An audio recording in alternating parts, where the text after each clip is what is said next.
అధునాతన గుండె వైఫల్యంతో బాధపడుతున్న 71 ఏళ్ల వ్యక్తికి వరంగల్లోని మెడికవర్ హాస్పిటల్స్ లో టీఏవీఆర్ ప్రక్రియను విజయవంతంగా నిర్వహించారు.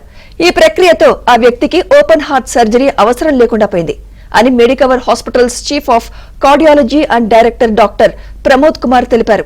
వరంగల్ కు చెందిన 71 ఏళ్ల రోగికి తీవ్రమైన కార్షిఫిక్ ఏరోటిక్ స్టెనోసిస్ ఉన్నట్లు నిర్ధారణ అయిందన్నారు.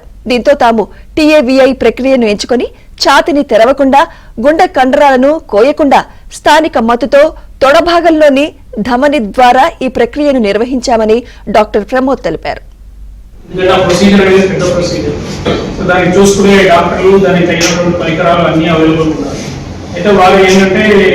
ఇక్కడ వరంగల్లో చేయించుకుంటానని చెప్పడం జరిగింది. అందువల్ల నేనే ఇక్కడికి వచ్చి ఆ ప్రొసీజర్ను చేయడం జరిగింది విజయవాడ. అయితే దీనిలో ముఖ్యంగా మనం తెలుసుకోవాల్సింది ఏంటంటే మెడికవర్ వరంగల్లో కూడా ఇటువంటి పెద్ద ప్రొసీజర్ ఒకటి మనం చేయగలిగాం. ఒకటి ఫస్ట్ పార్ట్. రెండోది ఏంటంటే దీనికి తగినటువంటి అనస్థీషియా డాక్టర్లు, దాని తర్వాత క్రిటికల్ కేర్ కూడా మనకు సపోర్ట్ ఉంది. కార్డియాలజిస్ట్ కూడా 24/7 చేసిన వెంటనే 24 గంటలు వాళ్ళని జాగ్రత్తగా చూసుకోవడం అనేది అవసరం. ఎందుకంటే ప్రాబ్లమ్స్ రాకుండా చూసుకోవడం అవసరం.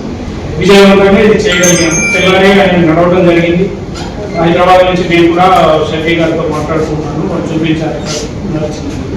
సో ఈ ప్రొసీజర్ అనేది ఇప్పుడు ఒక ప్రత్యామ్నాయం, ఓపెన్ హార్ట్ ప్రొసీజర్కి ఇది ఒక ప్రత్యామ్నాయంగా మనం తీసుకుంటాం. కానీ ఏంటంటే ఈ ప్రత్యామ్నాయం మొదలు హై రిస్క్ వాళ్ళకే చేసేవాళ్ళు. అంటే సర్జన్ చూసి ఈయన శరీరం సైజు చిన్నగా ఉంది, వాల్వ్ సైజు చిన్నగా ఉంటుంది, వీరికి సూటబుల్ కాదు అని వదిలేశారు. ఇక వాళ్ళకి వేరే మార్గం లేకుండా. కానీ ఈ చికిత్సా విధానం వచ్చిన తర్వాత ముందు అట్లా రిజెక్ట్ అయిన కేసెస్కే చేయడం మొదలు పెట్టారు.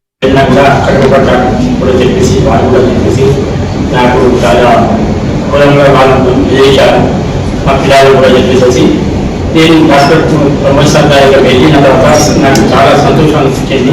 సార్ ఒక ఐడియా ఇచ్చారు. దాని ప్రకారం ఒక స్కానింగ్ చేయమని చెప్పేసి నేను స్కానింగ్ చేసినాను. దాని మొత్తం రిపోర్ట్ కూడా సార్ కూడా చూశారు. మీకు ఇందులో చేయవచ్చు అని చెప్పేసి నాకు ఇక్కడ మెడికవర్ హాస్పిటల్లో జాయిన్ చేశాను.